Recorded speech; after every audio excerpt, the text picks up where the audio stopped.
మానవతామూర్తి బోనమ్మకు మహాసత్కారం.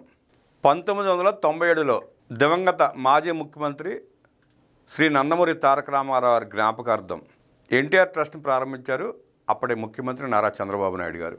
సమాజమే దేవాలయం, పేద ప్రజలే దేవుళ్ళు అన్న ఎన్టీఆర్ స్ఫూర్తితో సుమారుగా 3 దశాబ్దాలుగా పేద ప్రజలకు సేవలు అందిస్తూ వారి జీవితాల్లో వెలుగులు నింపుతోంది NTR trust managing trustee Nara Bhuvaneswari చూపించిన అంకిత భావం, దాతృత్వమే ట్రస్ట్ ద్వారా వేలాది విద్యార్థులకు ఉచిత విద్య, పేదలకు ఆరోగ్య సేవలు, అత్యవసర రక్తదానం, విపత్తు సాయం వంటి ఎన్నో సేవా కార్యక్రమాలు నిర్వహిస్తూనే ఉన్నారు. సమాజంలో మహిళల ఆర్థిక స్వావలంబన కోసం స్త్రీ శక్తి వంటి కార్యక్రమాల ద్వారా వేలాది మందికి ఉపాధి అవకాశాలు కల్పిస్తున్నారు. ఇటువంటి సమాజ సేవామూర్తిని ప్రపంచం గుర్తించడం తెలుగు ప్రజలకు గర్వకారణం. తెలుగు మహిళా శక్తికి అంతర్జాతీయ గుర్తింపు తీసుకొచ్చారు భువనేశ్వరి.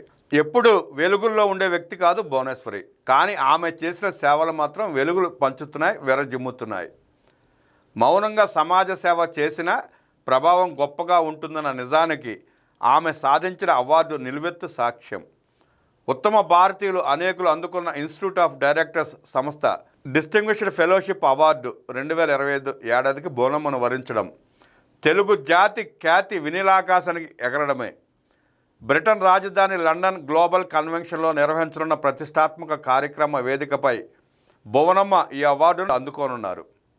ఒక విధంగా తెలుగు మహిళా శక్తి, ఆంధ్రప్రదేశ్ సేవా సంస్కృతికి ప్రపంచమిచ్చిన అద్వితీయ గుర్తింపు ఇది. అంతేకాదు, heritage foods excellence in corporate governance విభాగంలో గోల్డెన్ పికాక్ అవార్డును ఆ సంస్థ ఎండీ హోదాలో అదే వేదికపై భువనమ్మ అందుకోనుండటం అభినందనీయం, చారిత్రక ఘట్టం. సామాజిక సేవలో నిస్వార్థంగా, స్వచ్ఛందంగా పనిచేస్తున్న మానవతామూర్తిగా ప్రత్యేక గుర్తింపు సాధించారు భువనేశ్వరి. పేద మధ్య తరగతి కుటుంబాలకు నాణ్యమైన విద్యను అందించే ఉద్దేశంతో పాఠశాలలు, కళాశాలలు నిర్వహిస్తున్నారు. ఆర్థిక ఇబ్బందులు ఎదుర్కొన్న ప్రతిభావంతులను స్కాలర్షిప్లతో ప్రోత్సహిస్తున్నారు. సాంకేతిక ఆధారిత విద్యకు ప్రాధాన్యమిస్తూ స్మార్ట్ క్లాస్ రూమ్స్, డిజిటల్ ల్యాబ్స్ను అభివృద్ధి చేస్తున్నారు.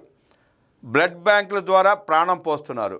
గ్రామీణ ప్రాంతాల్లో ఉచిత ఆరోగ్య శిబిరాలు నిర్వహిస్తూ వైద్య పరీక్షలు, మందులు అందిస్తున్నారు. కరోనా సమయంలో ఆక్సిజన్ సిలిండర్లు, ప్లాస్మా డొనేషన్ డ్రైవ్స్, ఫుడ్ ప్యాకెట్లు పంపిణీ వంటి సేవలు అందించారు. స్త్రీ శక్తి ద్వారా ఉపాధి, వృత్తి శిక్షణ, ఆర్థిక అవగాహన కల్పించే కార్యక్రమాలు, వ్యాపార నైపుణ్యాలు నేర్పి పేద గ్రామీణ మహిళలను స్వావలంబన వైపు నడిపిస్తున్నారు. ప్రకృతి వైపరీత్యాల సమయంలో అత్యవసర సాయం అందిస్తూ బాధిత కుటుంబాల్లో ధైర్యాన్ని నింపారు. అపరిమిత సేవాభావం, మానవతా దృక్పథంతో మానవ సేవను జీవన ధర్మంగా అనుసరిస్తున్న అతి కొద్ది మందిలో భువనమ్మది అగ్రస్థానం. ప్రతి సేవ, సామాజిక కార్యక్రమం ఒక కుటుంబాన్ని, గ్రామాన్ని, జీవితాన్ని మార్చగల శక్తిగా నిలుస్తోంది. రాజకీయాలకు అతీతంగా మానవ సేవను విస్తరిస్తున్న నేటితరం మహిళగా భవిష్యత్ తరాలకు భువనేశ్వరి ఆదర్శం అనడం అతిశయోక్తి కాదు. సమాజం ముందు నిలిచే ఎన్నో సమస్యలను పరిష్కరించేందుకు నిస్వార్థంగా ముందుకొచ్చే వ్యక్తులు అరుదు. అలాంటి వారిలో భువనమ్మది అగ్రపీఠం. ఆమె నిర్వహిస్తున్న సేవలలో ఎక్కడా ప్రచారార్భాటాలు ఉండవు, ఆడంబరాలకు తావుండదు.